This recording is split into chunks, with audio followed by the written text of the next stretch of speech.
Navin Jindal has been given a ticket by the BJP to contest the upcoming Lok Sabha elections. Here is why he's interesting. It's a combination of scams, electoral bonds and party switching.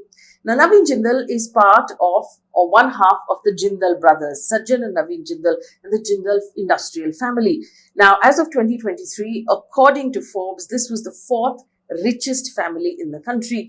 They have a net worth of about $24 billion. Now, big assets mostly are run by Sajjan Jindal, which is JSW Steel. Navin Jindal runs Jindal Steel and Power. But of the two men, Navin Jindal also has a political career. He was a member of parliament with the Congress party, just like his father was, before now joining the BJP. There's a history to this. O.P. Jindal, who was the father to both of these men, began his political career in the 1991 Haryana Assembly elections, where he contested on a Congress ticket. And after his death, his wife Savitri also held different ministries in different Congress Haryana governments. In 2004, Navin Jindal actually debuted as a politician as well on a Congress ticket, and he won for 2 consecutive terms, but he lost in 2014 and then was not given a ticket in 2019 by the Congress party. He has now joined the BJP. This is why this is interesting. The big coal scam, or coal gate as it was called, that actually played a large part in bringing down the UPA government on all of those corruption charges. Navin Jindal was one of the co-accused on that scam. So this is what happened. In 2012, he was accused in the coal scam. And the coal scam was a major political problem for the UPA, where basically it said it was accused by the CBI of allocating government-owned coal fields to private sector at a loss to the government, which means that you didn't make as much money for the government as you could have, which suggests that there was a scam in place. And this was between 2004 and 2009. Now, initial estimations by investigative agencies said that it had costed the government 10 lakh crore rupees. Then later, after the investigation, that got toned down to 1 lakh crore rupees. In fact, when the scam broke, it was so massive that the then Prime Minister, Dr. Manmohan Singh, had actually offered to resign from his position if he had been found guilty of this scam at all.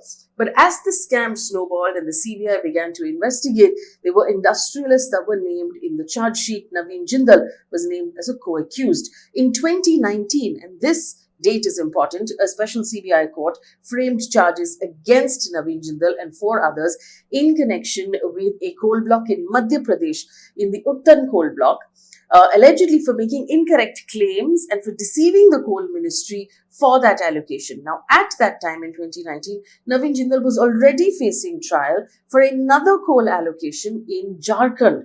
In fact, those cases continue, and it was only last year in 2023 that he was allowed to travel out of the country because he is a co-accused facing trial, and the judge said that it's okay for him to travel now.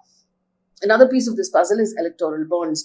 Now, Navin Jindal's Jindal Steel and Power, which is the company that he runs and owns, is seen to be the 15th biggest electoral bonds donor between 2019 and 2024. This is the period of time that I'm talking about. They donated 123 crore rupees. Now, incidentally, and this is important to note, of that, according to the Indian Express, BJD, Navin Patnaik from Odisha, received a lion's share of 100 crore rupees. The Congress has received 20 crores and the BJP has received 3 crore rupees. But the company has brought all of those bonds after facing probes from the central agencies in the coal blocks allocation case. Now, the Congress has reacted to this switch and Navin Jindal being given a BJP ticket. Jairam Ramesh of the Congress has said that basically Navin Jindal has switched to the BJP because he needed such a giant washing machine to be able to wash away all of his scams, specifically the coal scam. And this is perhaps what Jairam Ramesh is referring to. So there are 2 things personally I would like to note at this point. For the Congress to come out and call Navin Jindal guilty of the coal scam, effectively they are accepting that the coal scam had happened, which means that a lot of people in their system were guilty already, and he was already in their system. He was a member of the Congress party, guilty of the coal scam. On the other side, we've seen a pattern emerging of a number of people who were accused of scams that brought down the UPA government, who are now part of the BJP or of its allies. Let me give you an example. Janardhan Reddy from the Bellary mining scam has now returned to the BJP in Karnataka. Remember, between Yediyurappa and Janardhan Reddy, we're talking about crores and crores of rupees in that Bellary mining scam that took place. It's worth, quickly taking a look at it. Ajit Pawar, who is now part of, the NDA, an ally of the BJP in Maharashtra after the NCP split, was accused of the massive irrigation scam mentioned repeatedly by BJP leaders in their campaign speeches. Praful Patel, the aviation scam, has been accused of bankrupting or driving Air India into debt. Ashok Chavan and the Adarsh scam, also now part of the NDA and allied with the BJP. Chhagan Bhujbal in the Southern scam in Maharashtra, also now part of the NDA allied with the BJP. In fact, in Chhagan Bhujbal case, the Enforcement Directorate actually withdrew its case in court, saying it couldn't find the papers or the files with regards to this case, so they want to withdraw the case, and that's how that ended. There is, of course, a pattern here of very, very corrupt people who were accused of a great deal of corruption during UPA 1 and 2, who are now joining the BJP. And this is noteworthy because of the list seems to get longer and longer. And as citizens, I suppose it's important for us to pay attention to each and every candidate while we are voting for those candidates. I'm going to bring you breakdowns of who these people are and what their histories are as well. As you can see, I'm traveling. I'm not in my regular studio at home. So the background might change a little bit over the next few days, but the content remains completely solid.